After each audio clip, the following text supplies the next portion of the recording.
The question is that the amendment be agreed to, and I call the honourable member for Hasluck. Thank you, Deputy Speaker. Upon joining the Parliament in 2008, the member for Maribyrnong, now Minister for Government Services and the NDIS, was immediately made the Parliamentary Secretary for People with a Disability, and in his first speech he stated, "The challenge for all of us is to abolish once and for all the second-class status that too often accompanies Australians living with disabilities." And having said that, he took on that challenge and he continues to serve in this place and as Minister and grapples in earnest with that challenge every day. The NDIS has been a marvellous innovation, and yet it isn't working as well as it might. Australia has had to wait for the election of the Albanese government to find a minister and a government that is prepared to grapple with the difficult process of much-needed reform. Making choice and control is essential to the scheme, stamping out fraud and waste, and putting the voices of people with a disability back at the centre. The previous government was not prepared to administer the NDIS fairly or well. They didn't put in the work and to make the hard decisions to ensure the longevity of the scheme. I hope they will now support the work this government is doing to make the scheme everything it can be and ensure it continues to help change futures for people across Australia. In order to begin the task, which now sees the first of its legislative responses in this bill, the Minister launched the review in October 2022, soon after the beginning of this Parliament. In October last year, the Minister received the NDIS review report from Bruce Monihady and Lisa Paul. They stated in their preface that 10 years into the great Australian idea that is the NDIS, the time has come to renew its purpose. So I'll speak to a few of their 26 recommendations and 139 supporting actions, and to the bill which embodies the report in part. I recommend the report to members and to interested members of the public. It considered almost 4,000 submissions, as you would expect of a scheme that already actively changes people's lives for the better.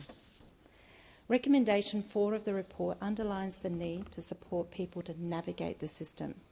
Members will appreciate the importance of this recommendation. Often the people who are most in need of a government service or assistance are also those least able to manage their way through the bureaucratic processes to receive those services. It is accentuated in the case where there is intellectual disability or a mental health issue. Recommendations 8 and 9 relate to housing and living support. It is a crucial area of consideration and particularly challenging in the current market.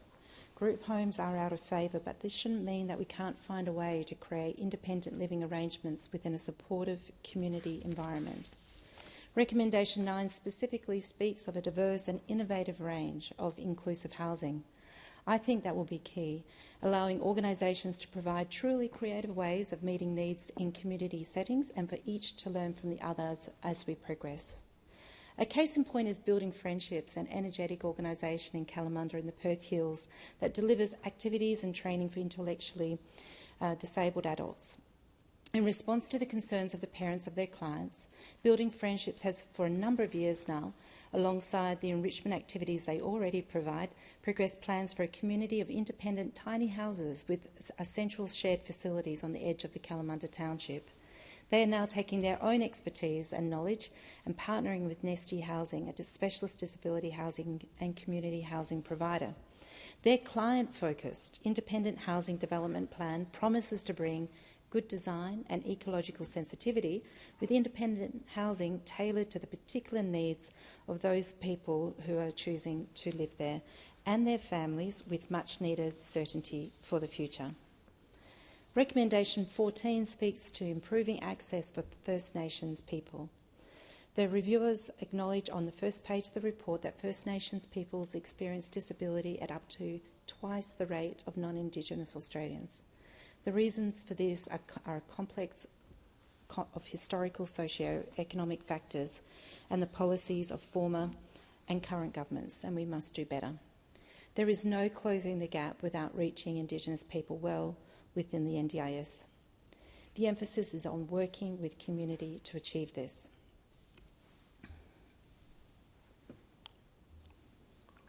This bill, based on the recommendations of the review, seeks also to take the first steps to restore trust in the scheme. Fraud, overcharging and the underpayment of NDIS workers by a small proportion of providers undermines the system for all. The fraud issues surrounding the NDIS are significant and serious.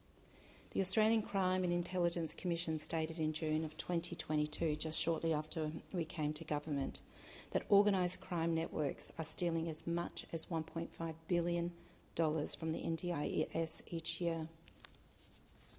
This government has been working from the point of election to address this fraud concern. And just yesterday we saw a report of an occupational therapist being jailed for 6 years for doing the wrong thing.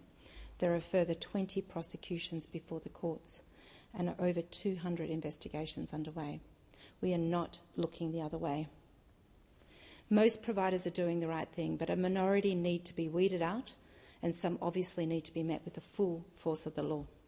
The previous government were clearly not grappling with this same issue. In contrast, there's been hardly a week over the last 2 years where the Minister has not made a public statement on these matters. I also want to stress the importance of proper audit processes. Strong audit process must exist in order to keep providers and all those involved in the NDIS accountable. Providers doing the right thing will not mind this, as they will pass their audit, and I am sure will want to know that any organisations or individuals not doing the right thing are brought to account. I know other members receive reports from constituents from time to time that cast doubt on the actions of some of those few providers in the NDIS space, where fees are being paid and services are not being delivered. This needs to come to light quickly and be dealt with strictly for the health of the scheme and in the interests of those services for the people that are expecting to receive them. The amending bill tightens audit processes. And for the NDIS to be successful, it also needs to be financially sustainable. When the NDIS was first conceived, the Commonwealth and the states were 50-50 partners. State funding has reduced as a proportion of funding over time, with the Commonwealth now taking on about 70% of funding.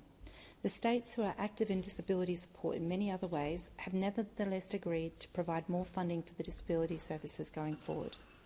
The review and this legislation seeks to take the NDIS back to its initial aim, which is to provide support for the most seriously disabled people.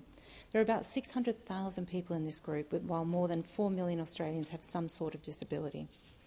The bill redefines the pathway and creates a new framework that all NDIS participants will gradually be migrated to. The agreement with the states is directed towards ensuring that when someone has a disability that will not meet the NDIS pathway, they will nevertheless find the services to support their needs. And while the purpose of the bill is to help streamline the NDIS, it does not involve cutting people from the supports they are assessed as needing. The scheme is still projected to grow by 8% per year in the forward estimates. The scheme will be further developed in concert with the people whom it seeks to serve. Recommendation 5 is that the government must provide better support for people with disability to make decisions about their lives. The bill also allows for budgets to be spent with flexibility within the nominated range of approved supports.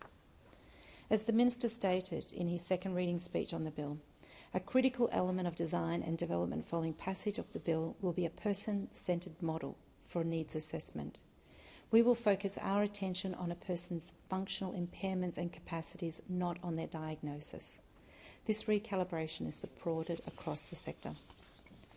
So the bill clarifies the pathway into the NDIS, creates a reasonable and necessary budget framework, needs assessment processes, flexible funding, and funding for stated supports under a new framework plans, provides clarity on the supports that the NDIS will and won't support, and adds safeguards around the management of plans and spending.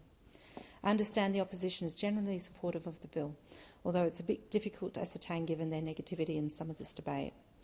All I will say is, well, for years and years it could have been the Coalition's root and branch review, but it wasn't. And for years and years it could have been the Coalition's largely uncontroversial bill, but it wasn't.